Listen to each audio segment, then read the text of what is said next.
This is Vam Electric Ghost, and we are live on the air with Melbourne, Australia band Treebeard. And you guys are a post rock, post metal band.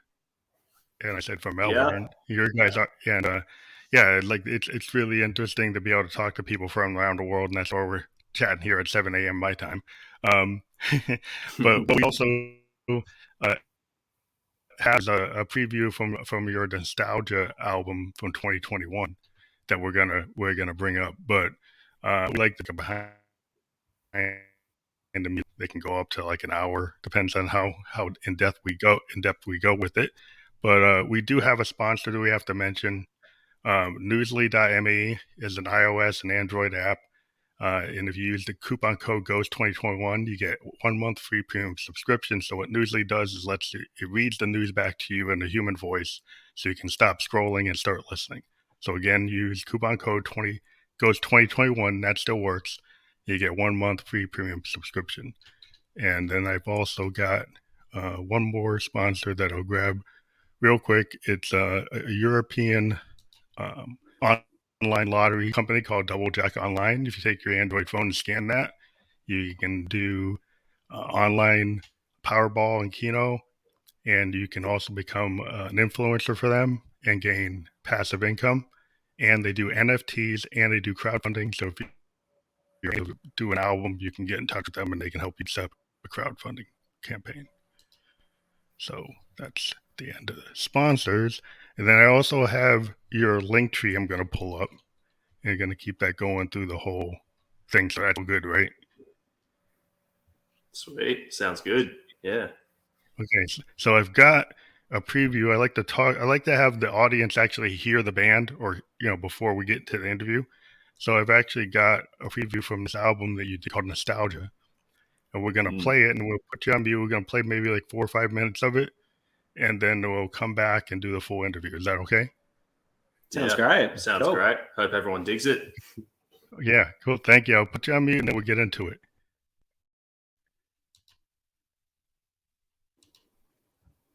All right, so let's go.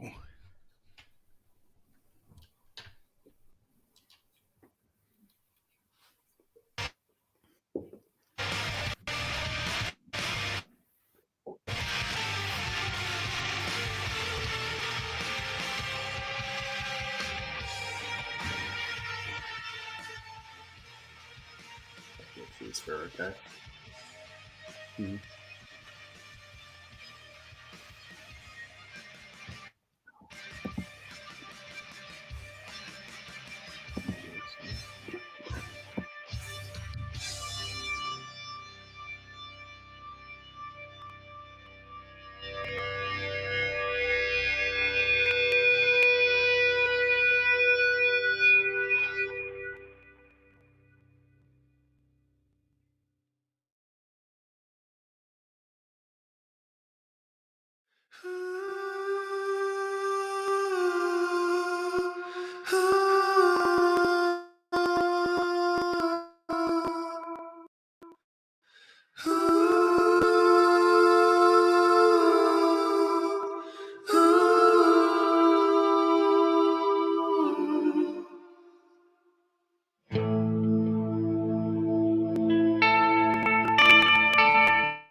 Marching into decay, collapse on your double-edged blade.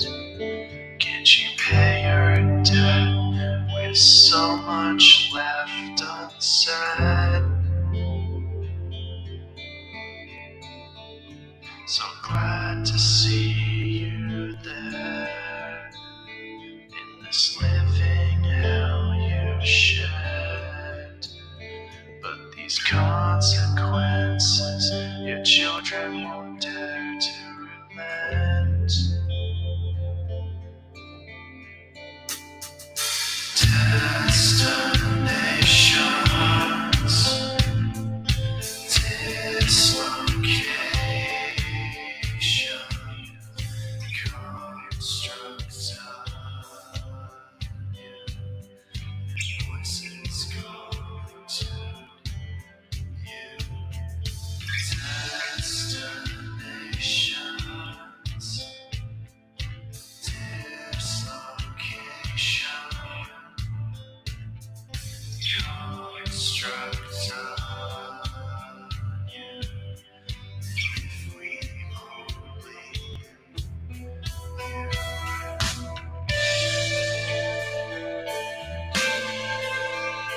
Hey guys, I'm back.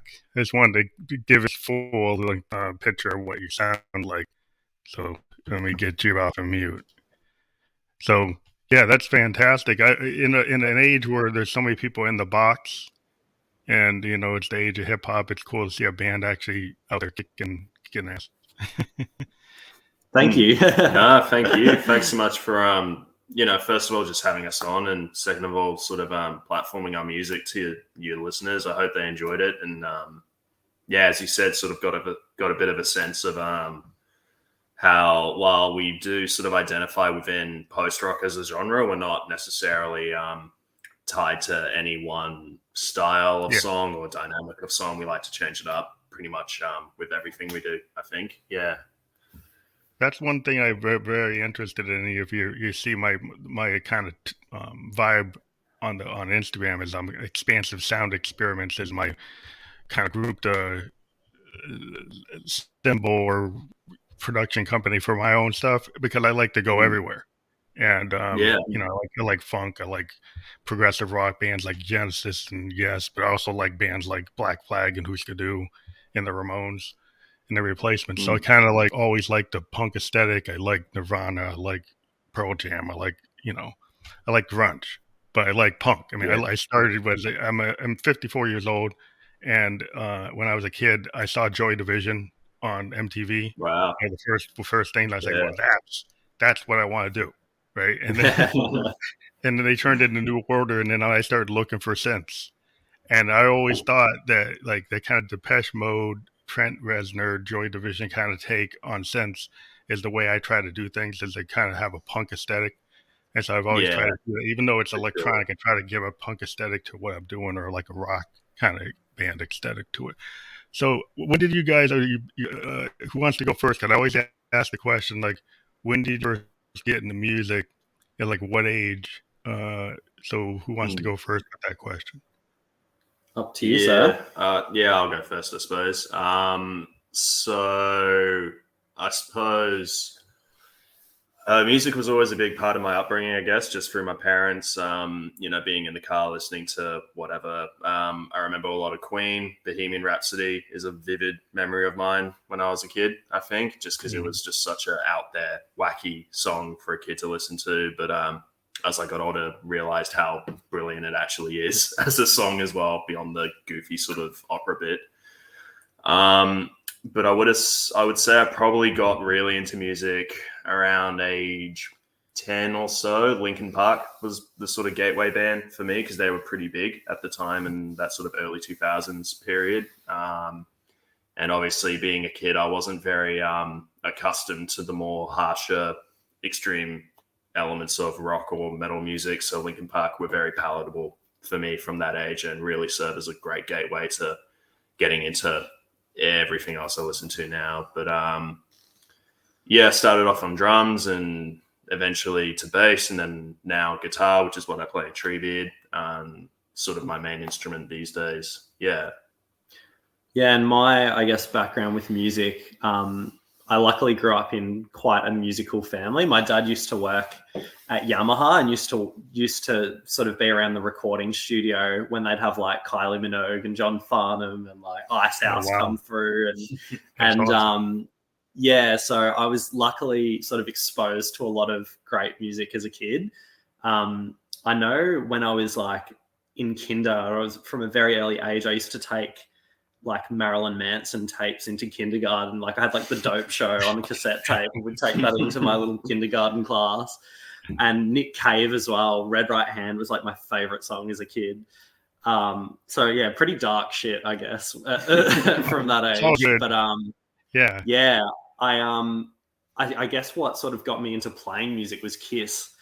Randomly, I think, yeah, that was just. Well, I'm a child of the '70s, so Kiss was like I'm a child. I was there when they first showed up, and it's like all the parents were outraged. Right? Yeah, it was like total outrage. Like they were like they're drinking, they're spitting blood, they're like doing all this demonic stuff. And like I'm coming from a black, family that's going to church, and they're like, what are you listening to? What is that? What is that? It's like, well, it's cool. It's cool. It's like, my dad said, that's not cool. Yeah, I loved, I guess, just how over the top it was. And as a kid, when you're looking at dudes in makeup with explosions coming off the stage and riffing guitar solos, it was like, yeah, it was just, it really spoke to me. And I picked up guitar because of Ace Frehley and sort of went down that rock path for a while. And I think in my teen years got into the more metal side of things, got into bands like Gojira, Black Dahlia Murder, Cannibal Corpse, sort of went down that route. And just, yeah, I think nowadays I listen to everything, but yeah, had sort of humble beginnings with rock music growing up.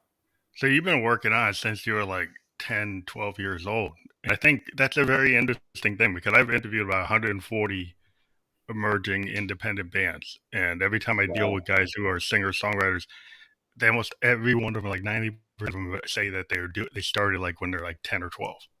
It's just interesting that like music seems to be kind of like people have a tendency to kind of have it like within them, in my opinion. And then you kind of it finds you, and you are kind of like this kind of idea of the Victorian poets. Because I started off as a poet, and there's the idea like the muse or the universe. I think all artists, whether you're a painter or an actor or musician, you kind of tap into that, and you either have that or you don't have it. And if you have it, you just you can become a multi-instrument player. You can be like drums, you can play everything. You get into production, you get deep into songwriting. You're not just a singer, you actually can write, you can produce. It just seems like that's what I always try to focus on, is the folks that can kind of do that or in that zone. Yeah, for sure. I don't think it's sorry, you go. No, you can go. I think it was interesting you pointed out that a lot of people seem to gravitate to music around that 10 to 12 going into adolescent years kind of thing, because I guess life gets a lot more complicated once you get into your teenage years, and music can sort of take on that muse role in your life, as you sort of outlined, where like music does kind of act as a distraction or a reprieve from a lot of the stuff. Did you find that you know whether you're going to be big or not? What I found with most creative types is like, I was with some guys when I was young, right? And we did like bar bands, and then their girlfriends and wives told them to stop, right? But I was the type of person like the creativity wasn't something that my wife or my daughter's going to tell me to stop, or anybody that I know was going to tell me. It's just it was so inherently inside of me that I was never going to stop, right? No matter what anybody says. And it seems like to me that's the type of person that's like you're going to do it whether you're in the top 10 or the top bottom 200 or 1,000. You just do it because you believe in it. You want it. It's like a reprieve for your soul. You know what I mean? That you feel it actually helps you, right? Yeah, definitely. I think like being creative is just sort of a non-negotiable for the both of us, and something that sort of always motivates us in every aspect of our life. And whether Treebeard ends up being playing to thousands and thousands of people every night, or just a really quiet local shows, I think we're really keen to do it, and it sort of does something, like you said, for our souls that nothing else can do. So that's kind of why we do it. So like you started to have an appreciation when you're like 10 or 12. Were you actually writing your own music at that like age, or when did you start really writing your own material? It took a long time for sure. I remember learning each instrument that I did learn growing up. It was entirely just playing songs by bands that I was into at the time. So a lot of like grunge music, a lot of sort of new metal. I was never really good enough to play the real metal stuff. So I did love listening to it, but I was never very good at the speed. But it was a gradual process, because I didn't think of myself as a writer for a very long time, and I'd been playing in bands where I was kind of the new guy, more or less, where I was coming into a situation where the band already had a pre-established sound and knew what they were going for, which was always really cool. I loved playing in every band I've ever been in, pretty much. But after a while, I would be playing, and I would write something at home, and I'd be like, I actually like this. And I'd like to do something with it, but it never really fit the mold of any of the bands I was in at the time. So it would have been like around early 20s, like 21, 22. I'm 26 now, so it's very recent for me, I guess. For the last 4 years. Yeah. Yeah, more or less. And thankfully, I've been lucky enough to have come across some very great musicians like Reese throughout my time playing in bands. So I was able to sort of get some really talented people working in this project that I started as a solo thing with Treebeard. And now it's sort of blossomed into, this really cool thing. Yeah. Yeah, I've kind of had the opposite journey, I think, to Pat, where I was kind of always doing bands where I was the main songwriter, probably from writing my music maybe from like the age of 15, 16 onwards. And I guess going through that journey of figuring out my sound and figuring out what I wanted to do, and played in a few bands where I guess I was the main songwriter, like Pat is in Treebeard at the moment. And I think personally, I play bass in Treebeard, and after sort of going through that journey myself, I found more value out of seeing someone else's dream come together and being able to help them bring it to life. There was something more inspiring in that for me, rather than writing my own songs, getting sick of my own songs, going through that whole thing. But having someone else's perspective on music and having that sort of put in front of me to help put my own spin on is like really inspiring for me. So I think, that's kind of where we're at with Treebeard and the kind of perspectives we're coming from. You guys are like a quartet? You have four guys? Yes. So, yeah. The cool thing I like about bands, like I've been in bands, and I started like in punk kind of Ramones, New York Doll kind of Velvet Underground inspired stuff. I started like in 78, 79 with my brothers in the basement with a drummer from high school and another guitar player from high school, and we were just totally enthralled with like the Ramones and Husker Du and the Replacements and stuff like that. And I was the primary songwriter for a long time, and I was a keyboardist. And I found some old like mini mode, and I was using that. And everybody was saying, "Well, how can you use that in a rock band?" And I said, "Well, go listen to Genesis. Go listen to the Yes." Yeah. What are you talking about? Like John Paul Jones is playing synths on Zeb, so I would always be the kind of guy like, go listen to Funkadelic. I would point where music, right, and show where it wasn't cheesy, show where it was actually a Bernie Worrell or a Stevie Wonder, or like even T. Townsend on like Barbara O'Reilly. It's like there's you can do, even like Rush, Geddy Lee. Like there's stuff you can do, and you can be impressive, and you don't have to sound cheesy. You can, and I like the dynamic of being in a band.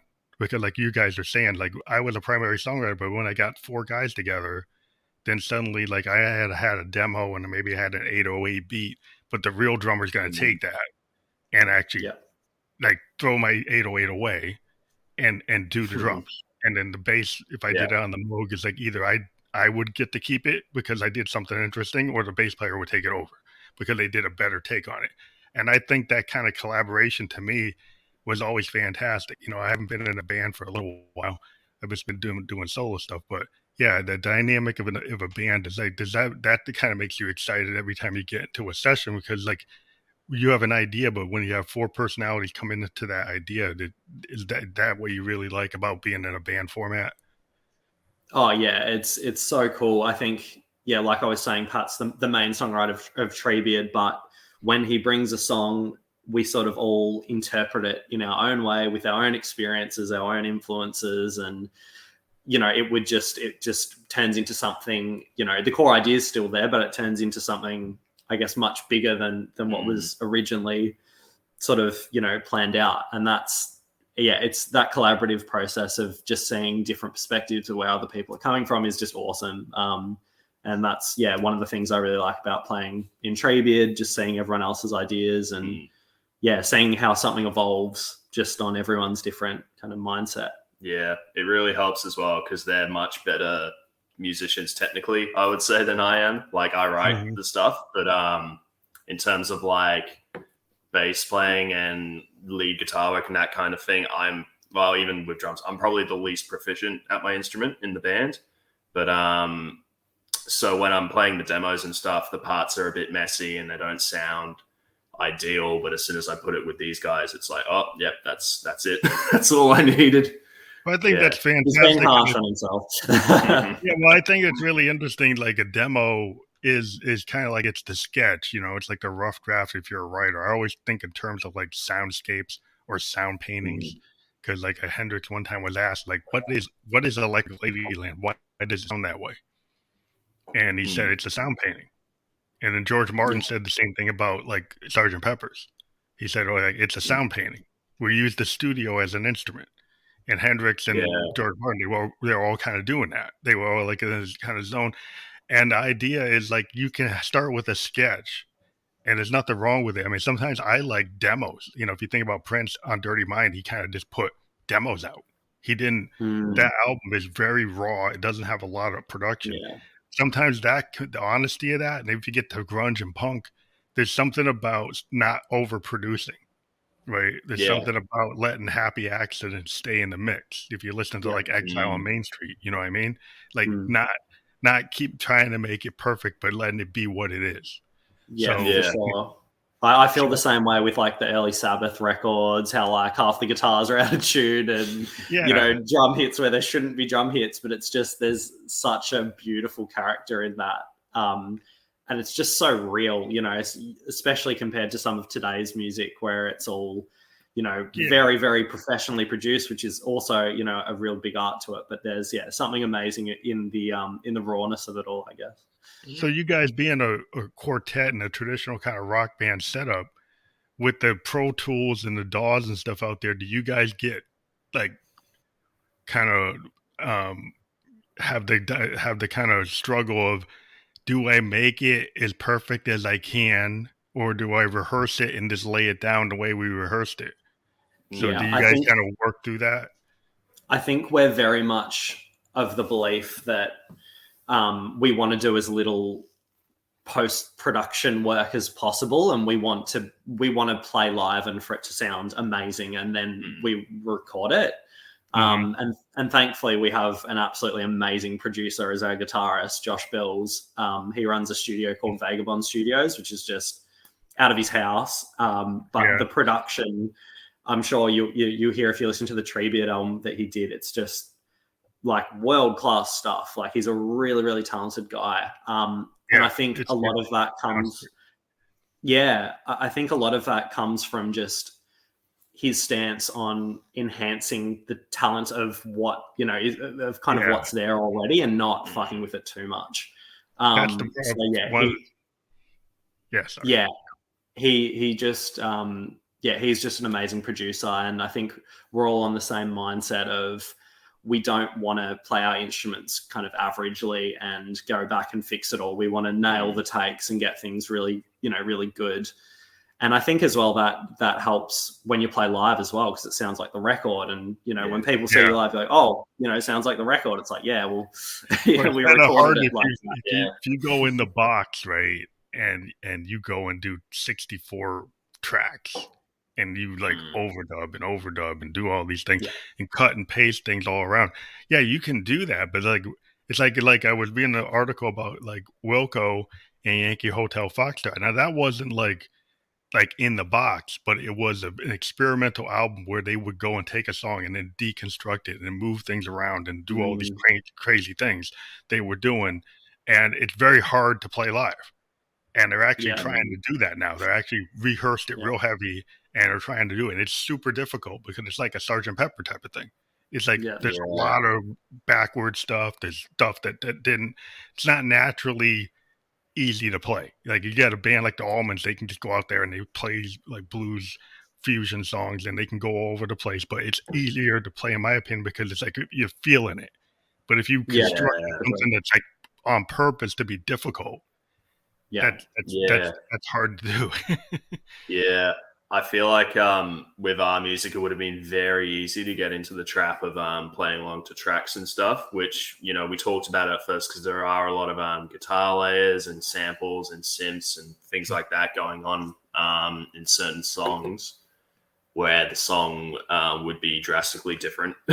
Maybe if we were to try and execute that live. So instead, we only really use samples for the voice the voiceover lines and Mhm. things like that. There's no like instruments or anything coming through in tracks, and while it may sound a little different to the album, the fact that it is a live performance kind of fills that out, I think, and it really, allows us to sort of stay in the moment, I suppose, and just keep Well, yeah, I'm a everything big as real and as believer real as it in can that. be. Like, one of the things like I'm a big music fan. I've seen tons of bands from like the Who and Mm. actually when Entwistle was still playing with them, and I went to Woodstock when Woodstock was there, saw Nine Inch Oh, Nails on stage, and Oh, wow. really? You saw that? and I That's saw the mad. Green Day Mud event, Oh, but that's awesome. but what I always get kind of disappointed when I see some modern, so-called modern rock band would shows up at the stage, right, and they're running the song right out of the box, and they're Yeah. totally locked in, and it sounds Yeah, just like the single, and I'm like, I'm a guy that would go see Funkadelic for 3 yeah, nights Mm. in a row, and they would sound different. They sound like a jazz band because they yeah, just Mm. like sound like Miles Davis or something because they're just changing it up. Or I see the Almonds, and they, even though they're playing Blue Sky, they would do it differently. Dickie Betts does the Yeah. solo, like he's in the spirit, but he'll go off and do different things. And to me, it's like, why do you lock yourself in so you have no creativity yeah, when you're Yeah. going live? To me, if you're a musician, it takes all the fun out of it. Why would for I sure.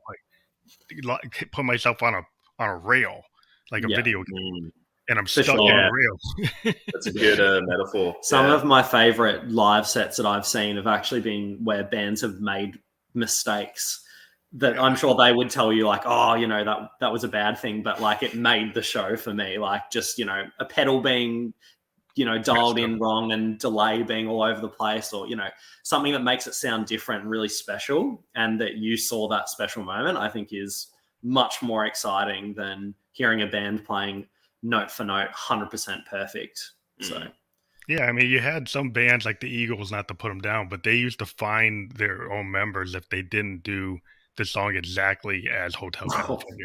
On the Hotel California tour, they were like, these songs got to be in the box. Like, and there was no box at that point. They just made themselves play Yeah. them so tight that the band was like, it wasn't fun. And they kind of Yeah. destroyed themselves because they created this tension that they were having no fun at all. And I'm like, well, why would Yeah. you do that? for sure. Yeah. I think that's a big part of it as well, is like you got to remember to have fun with it as well and get that enjoyment from the creative outlet. Like I've, Mm. done bands before where I've, wanted to like take it real seriously and, we've got to play perfect live and stuff. And you end up just beating the fun out of it. And, I think what we do with this band is really try to enjoy it as much as possible and not get too stuck up on that stuff. And I think it shows live as well because you're not anxious about, I got to play everything note for note right. Yeah, And I you have a think you bit more put a fun with lot of it. unnecessary pressure and tension on the band that For if sure. you let yourself kind of just go, and like that's why I've always kind of had like loved like funk and jazz because it's kind of within jazz you've got a set structure, but you can go off and then come back. Yeah. And progressive rock and roots rock kind of does that. And I've always been Yeah. into it because the similarities between like fusion and free jazz and funk and like that kind of like like funk rock is that you can come out of something and come back and you can get tight and then you can get loose and you can go back around, and Yeah. it's just fun. And when I play with guys that are into that mode, it's like we don't even have to tell each other what we're doing. It's like Yeah. we kind of look at each other and you kind of know if I decide to do something different, then they go do something different, and we all kind of can just do it. And it's just like nobody's asking what's the chord changes. We're like, no, we're not talking. We just do it. Yeah. But Yeah. it's kind of like feel. You have a feel based thing. I think if you have a unit like your band, you guys got a feel, right? You guys know kind of instinctively where you're gonna go, right? Mm. Yeah, definitely. I think we do play off each other really well. And I think as well, you can see how well a band does that when they make a mistake live, Yeah, which is, it's because I think if the band members don't know each other enough and their playing styles, that can, when, things might derail. But I think with us, we're all kind of quite familiar with one another, and if something happens to go wrong, we can pick it up pretty easily because we're all really familiar with how, you know, what each other guys thinking. And yeah, I think that's a big I guess that reveals, when a band sort of makes a mistake, you know, how well they know each other live. Yeah. I think that's really important, especially if, you know, you think about all these guys in the box. Not that I don't have boxes, man. I've got like high stuff. But I love my, you know, you see it behind me. I got all my Moogs. You know, I've Yeah. got nothing but Moogs and hardware sense, and I don't even use a DAW. I use hardware recorder because I like to just capture stuff raw into a hardware recorder. I use like, you know, Zoom cool. R20s and R24s and stuff like that. And to me, like if I'm taking a Moog's inherently, like it takes 20 minutes to warm a Moog up. It's analog. It behaves differently every day I turn it on. And I kind of like listen to what it does, and it's like, oh, I'm going to go with that. I kind of let it tell me what I'm going to write. And that's what I like about it, because for an electronic instrument, it's kind of like a guitar, because it kind of like whatever you put pedal or something you put on it, or however you feel that day, it acts like that. It can act more organic than any kind of hardware box that people are using today. And that's why I try to tell people when I produce other people and they're totally in the box, I'm like, you maybe want to think about using like an organ or a piano or something to give it a little bit more honesty. You know, that's always been my whole thing in the mix, is like, and not that you can't do it with samples. If you're a really good producer, you can make a very interesting thing, like a guy like Earl Sweatshirt or something. You know, that guy, he's a poet. You know, you can get a guy that can do anything. You get the old school rappers that can do that, and I'm fine. I'm not against it.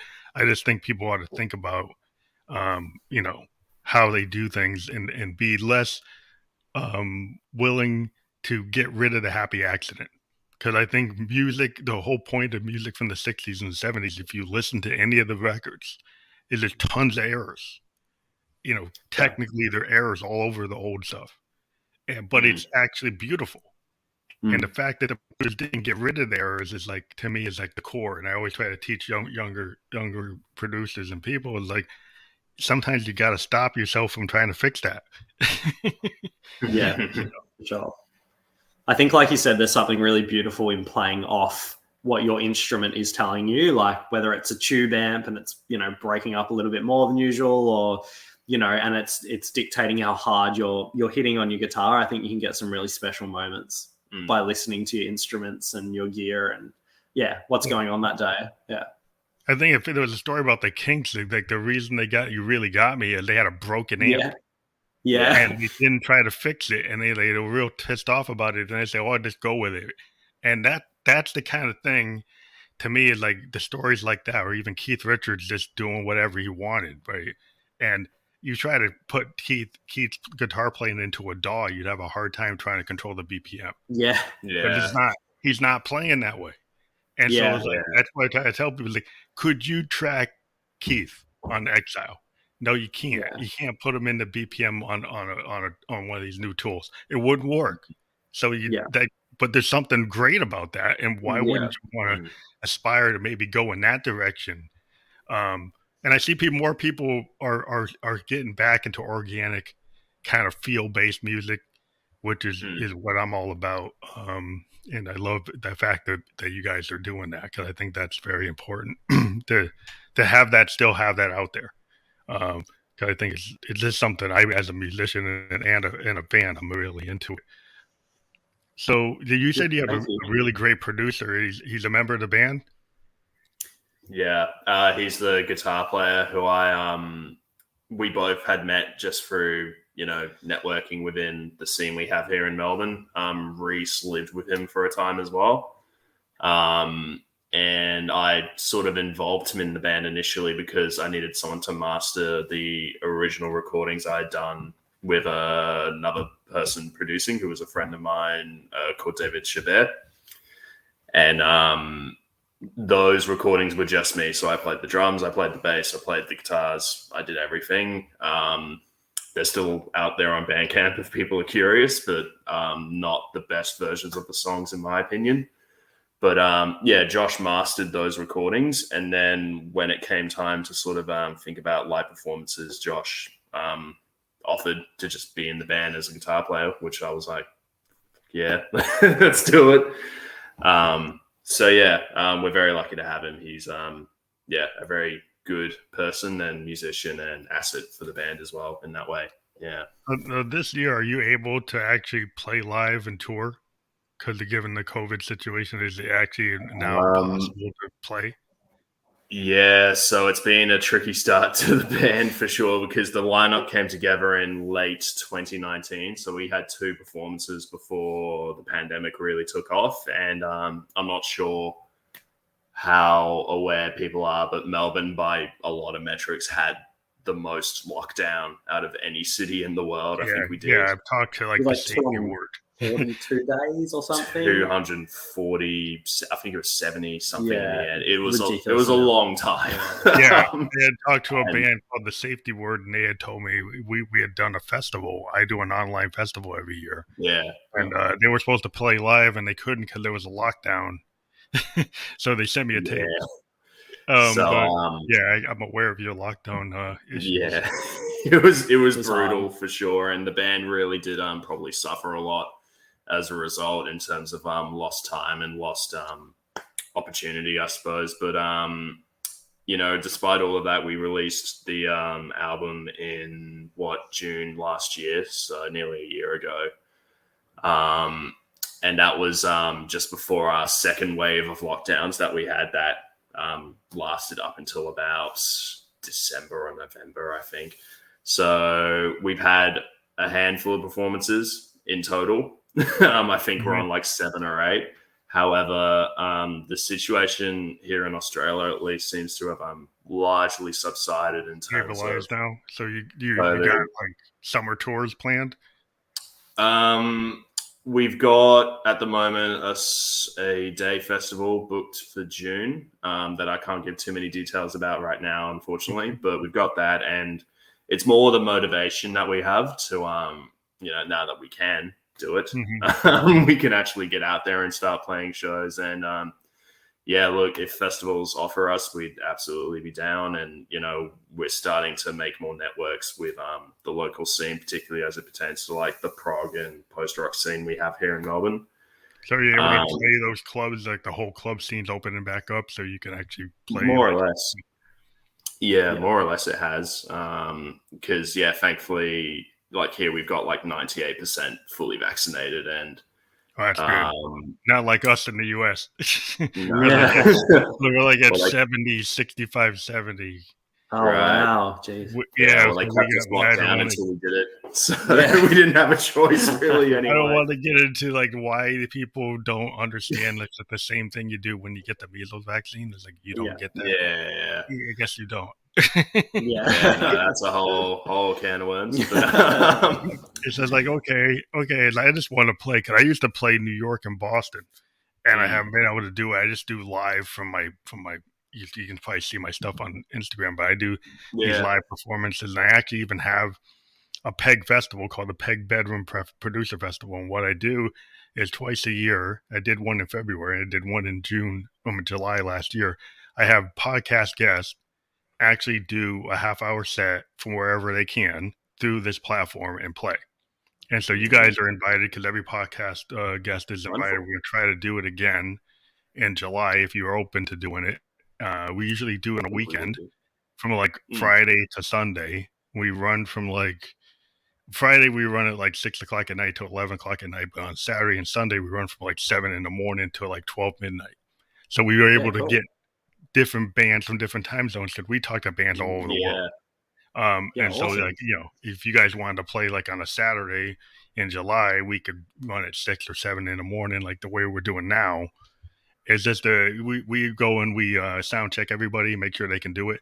But being a band that actually plays instruments, that's just having your audio interface connect to this, and that's not that hard. It's like the bands that use DAWs, they take me like an hour to like get them to actually sound check. Because all the drivers and stuff don't want to work.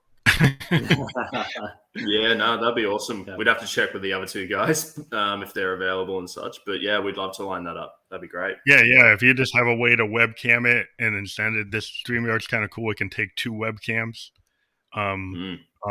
Just it has the ability to do 2, and you can use OBS. You bring like 4 or 5 cams into OBS if you Yeah. know how to use that. But yeah, we can get into that. But we just like what we like to do is like the same way we interview bands. We like to give you during this pandemic. We've given bands an opportunity to actually play in this festival, to give themselves a place to like show their fans that they're still playing. And that's all we try to do. To give, because we think it's important. And live music is a big part of being an artist. It's kind of how you present yourself, and I think it's how most bands actually even earn the living. That's the way it works. Yeah. What we do ask about streaming. One of the questions we ask, and kind of segging into that, is like bands, pre-pandemic, it's like you survive by getting in a Econoline van and going from club to club across the U.S. That's how a lot of bands in the U.S. survive. Is they get a following and they just build it up. Their streaming doesn't really give them that much money. There's actually, selling T-shirts, selling merch, showing up at the club. That's how they actually earn a living. Is that the same thing like in Melbourne? For sure, yeah. I suppose with streaming, it's one of those things where it's very convenient, and I get the appeal definitely as a listener. Like I use Spotify, I won't be dishonest about that. I absolutely understand where artists, especially, are coming from when they do have grievances with the way streaming is set up, and fundamentally, I don't think it's going away, unfortunately. So there needs to be some sort of reckoning where a more fair system is developed for artists. Because the way I understand it is essentially record labels sold out artists in terms of the royalties and how that works. Yeah, we get like micro pennies. It's like 0.04. Yeah, exactly. It's pretty cooked. So that's sort of my position on it. And, I understand why a lot of bands also boycott a lot of the streaming services and that kind of thing. Yeah, because in the U.S. we've got some issues with like podcasters getting like $100 million, right? And then musicians getting 0.04 of a penny. Yeah, so I'm a podcaster. I don't get that kind of money, but like, how can your music platform? A lot of musicians are kind of upset that like you're a music platform and you give this political podcaster $100 million, and you've got working musicians, and you can only give us 0.04 of a penny. That in itself, to me, is like it shows that you don't even value the artist. Yeah. Because it's just whether it's political or not, it's just the idea of the valuation of the artist's work. It's kind of a slap in the face to like, why are you giving this guy all this money out of the pie of everybody's subscription when you think you should give us like 5 cents, not point. Give us something. I mean, even back in the day, record labels on a $9 album were giving you like 10 cents. So there was never there was always kind of a problem. It's just the way they work. And I think musicians have had to figure out how to do merch and T-shirts and sync licensing.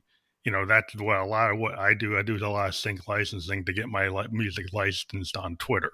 I mean on Twitch, so that gamers, like I joined like BMI, songwriters, thing, and then I got a licensing deal where if a Twitch player, game player plays one of my songs, I get way higher rate than I do off of Spotify.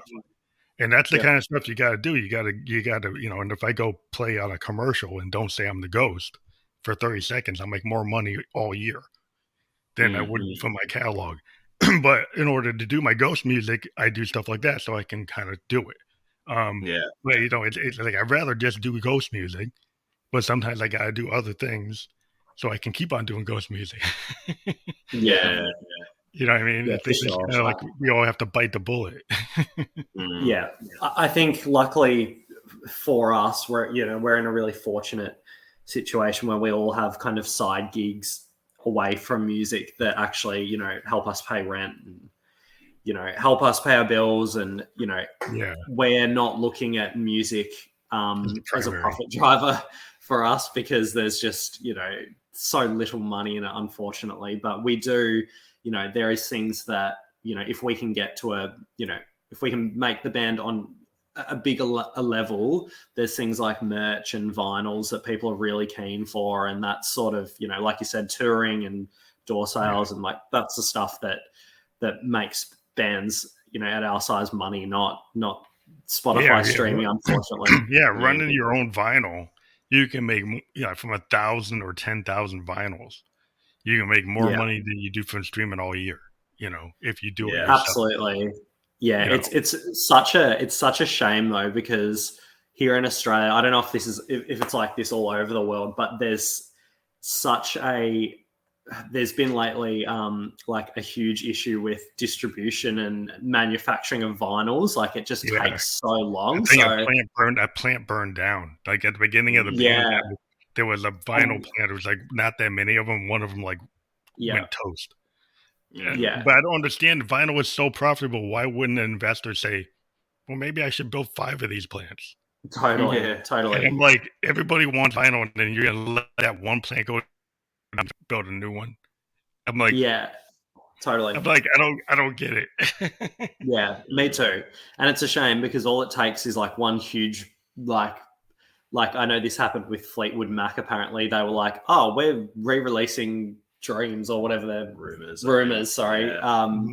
And all the vinyl plants were just like, we're just doing this Fleetwood Mac repress. We don't have time for your little local vinyl. And it's like, okay, great. How else are we supposed to make money? Just because what I love about vinyl, though, it kind of goes back. I'm a child of the 70s.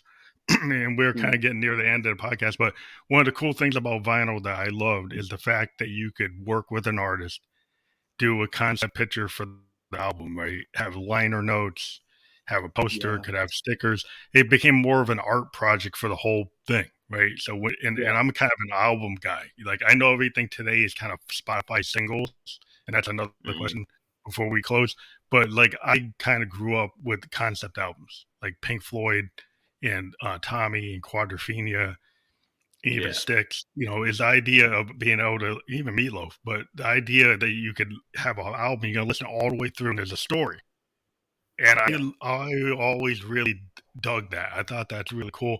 And I do see that in hip hop, people do that. You have a lot of hip hop concept albums and people are willing to listen to 70 minutes all the way through. But in other genres, people say, oh, you can only do singles. I see in hip hop, you still can do concept albums. So I think it's just that if you can get your audience engaged, you can do whatever you want.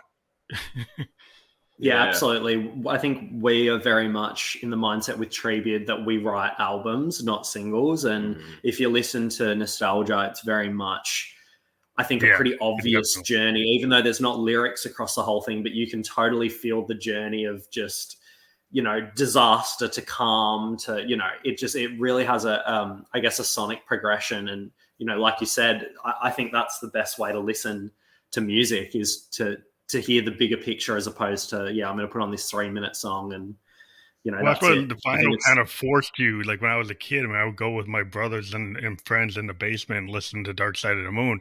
And because it's a record, you kind of had to sit there and you didn't pick up the needle and move it around. I listened to like Songs in the Key of Life by Stevie Wonder and I would listen to the whole thing. That thing's like it's like 3 records. And it's kind of so I'm kind of naturally predisposed to listening to more than just one song. But the kids today, they're so into this like jumping around a playlist, they never get to hear like a complete thought from any one artist. And I think that kind of missing something when you don't listen to the complete picture of an artist, because to me, the deeper tracks on a record are the things that really show what an artist can do. Like the single is cool, but the deeper tracks beyond the single, I think, show what the artist really is, who they are. Yeah.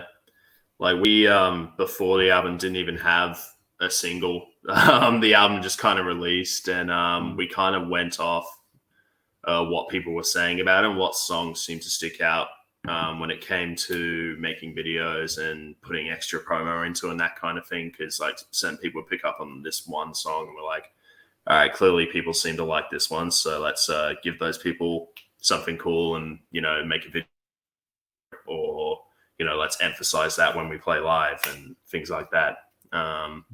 So we would not serve singles very well, I think, because all of our songs are quite long and quite dense. So Yeah, they're kind of like in yeah, the Genesis Pink Floyd mode, or even yeah, like the Yes mode of progressive rockers. I mean, like I always run into problems because my songs are like 8 minutes, 10 minutes. You know, I'm trying. I mean, I yeah, like Funkadelic, and I like Yes, and I like Genesis. I like the Peter Gabriel Genesis. And there you've got songs that are like, you know, they got some songs that are like 20 minutes. And mm, that's kind of where I go. I'm a big fan of progressive rock. And I like the key changes. I like the kind of operatic things that you can do. And I like to tell stories. And there's something about, like, I can't do it in 2 minutes. I have a hard time. Now, sometimes I've been able to do like a 3-4 minute song because I know you got to have a single. Like, even like you're saying, Yeah. like even like Tommy's got the Pinball Wizard, right? mm, Tommy's this big rock opera, but the single is Pinball Wizard, and that's catchy as hell, yeah, and it works. But the rest of the album is not like that. You know, no. you can't find it. Well, they And famously hated that song, didn't they? Like Pete Townsend hates that song, I'm pretty sure, from what I know. yeah, well, he Yeah, just kind of was forced. I think his producers say, you know, this is cool that he did his rock opera, but the record label needs a single. So yeah, do the single.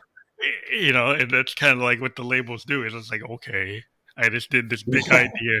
You guys said you're for it. Now you tell me I got to do like a 3 minute song just mm, because you Yeah. want it. So, okay, fine. You know, I'll figure it out. Yeah.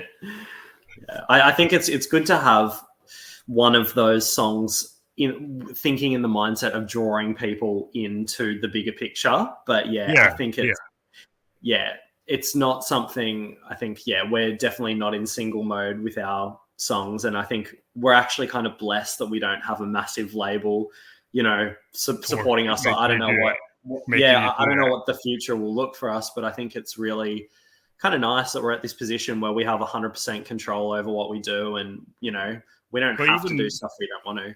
I think it's very interesting that you get bands like Pearl Jam and Wilco and Radiohead.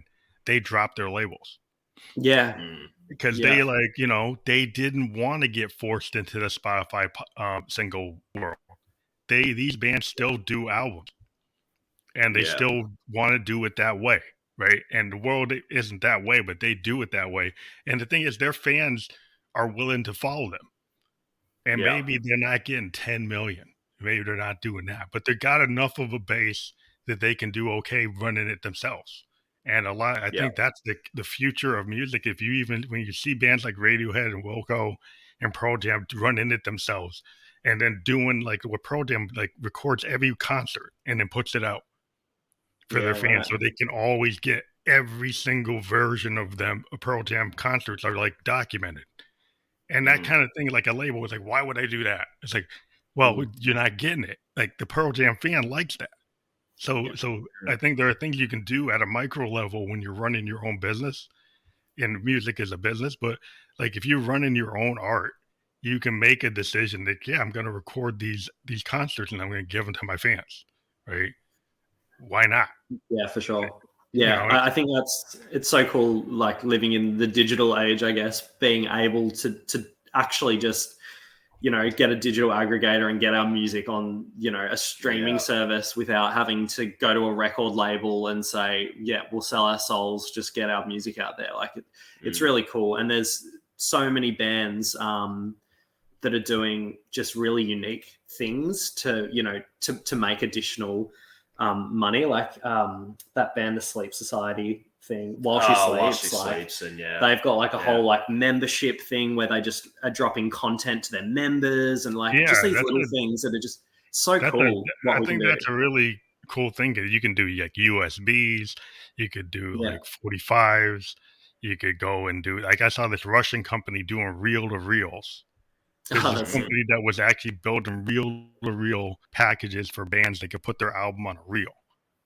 Like, I don't know yeah, how many that's people have awesome. real players, but people are doing cassettes again. They're doing vinyl. They're doing the USBs. They're doing all these things. And I this thing, in vinyl that has like holograms on it and all kinds of cool stuff. It's just like you can do these micro batches and build a fan club, like you said. And the Yeah. interesting thing is like Prince, I'm a big fan of Prince. He went and did this 1-800 New Funk thing when he left Warner's. And I have all the stuff that he did when he did that. And you could get tapes and posters and all kinds of special stuff from this big artist, Prince. He was selling like an indie guy. And you're getting Yeah. all this like very, it's super worth a lot of money now. But it's Mm. like it was very micro level stuff he was sending out. He wasn't sending millions of it out. And it was kind of cool that they got this big artist was acting like an indie artist and Yeah. was doing all this stuff. They now a lot of indie artists are doing what he did. And he basically created an online store and a website and subscription. He would send, you get like 4 or 5 singles a month. And then he'd do this weird radio show where he did humor. He actually did jokes. He had his own like comedy show. Would go for like 50 minutes, and he do these like sitcom like stand up little like stories. And it's super rare. You can't really find it because they did these WAV files, and you just get it. But all I'm saying is like you can do whatever you want. And I think that's what people. I think the future of music is a band deciding what they're going to do and how they're going to do it, and then the world coming to them, right, because they dig it. Yeah. I think for sure. I think it's very easy, and we are definitely guilty of this as well. But a lot of bands get stuck, I think, in the trap of, we record an album, we put it out, we wait for people to ask us to play shows, and or we book shows ourselves, and we do that. And I think there's a lot of opportunity, for us and for every local band to think a bit outside of the box and,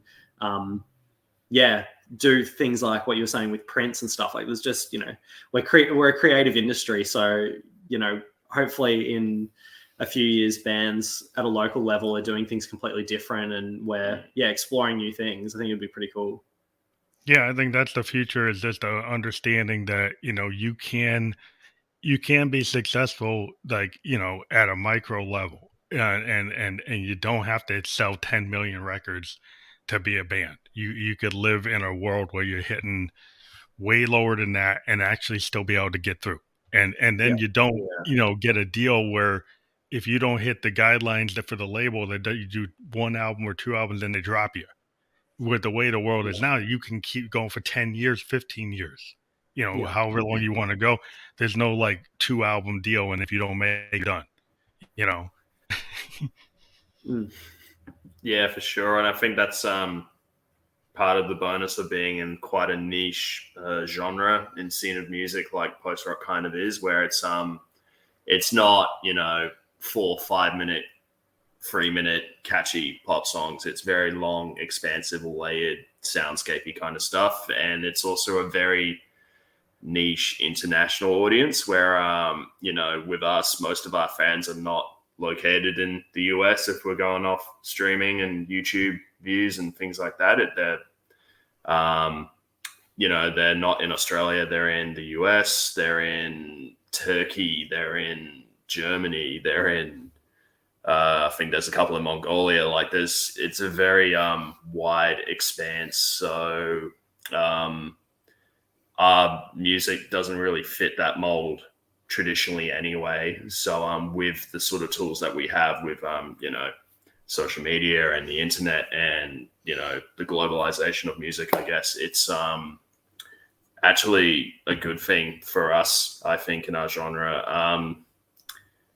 And it's kind of I suppose picking up the pieces of the former music industry that was operating before the age of the internet, and just sort of trying to make sense of it, I guess. Yeah, I mean, I've been living in a world where, I'm a very kind of small niche artist doing the weird stuff I do, my expansive sound experiments.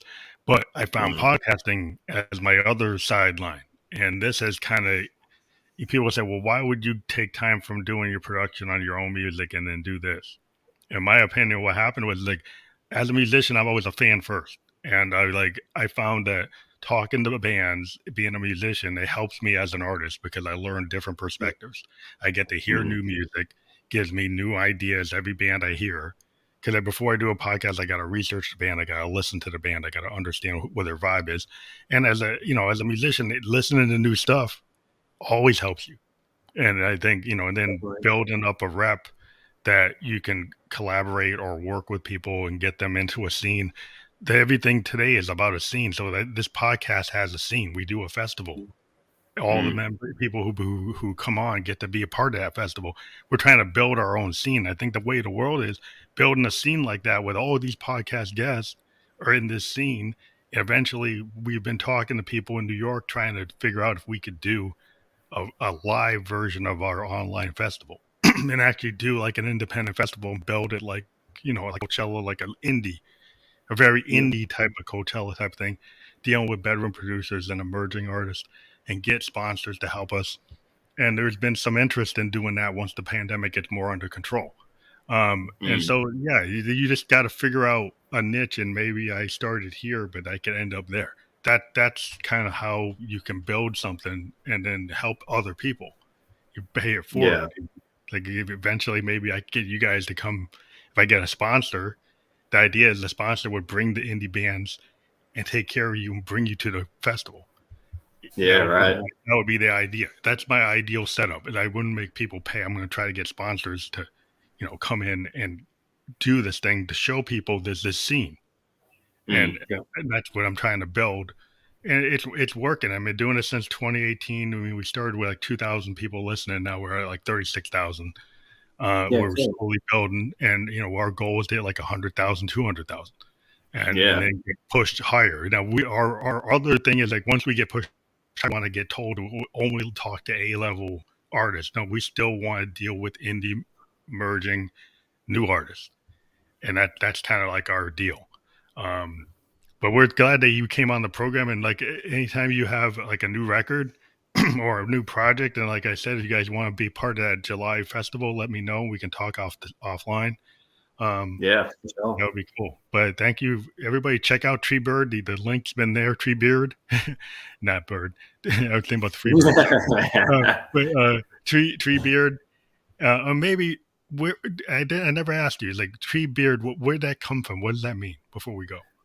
I suppose it's obviously a reference to the Lord of the Rings, the book, or the films, whatever people prefer, I guess. Okay. At the time, it was a cool band name, and it kind of fit with the concept of the album about Tolkien. So it's Tolkien, Lord of the Rings. Yeah, exactly. I thought it was, but I didn't want to just presuppose. But I want everybody. No. I'm not that original. I couldn't have come up with that on my own.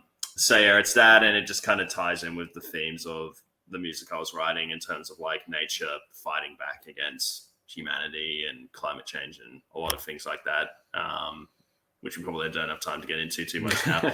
But it's a Lord of the Rings reference. I'm not gonna lie about that. I love reference. I've talked to a band before. They had like a physics formula reference as the name of their band, and I was like, that's pretty cool.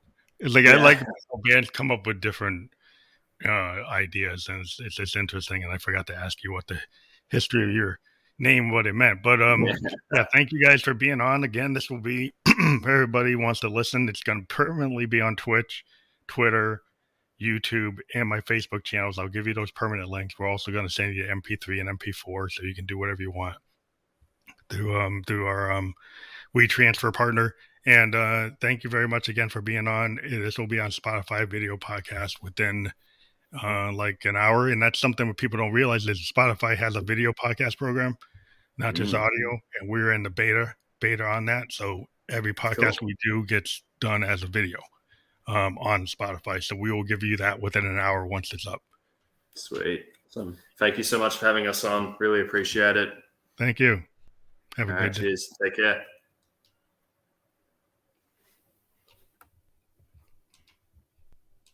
Hold.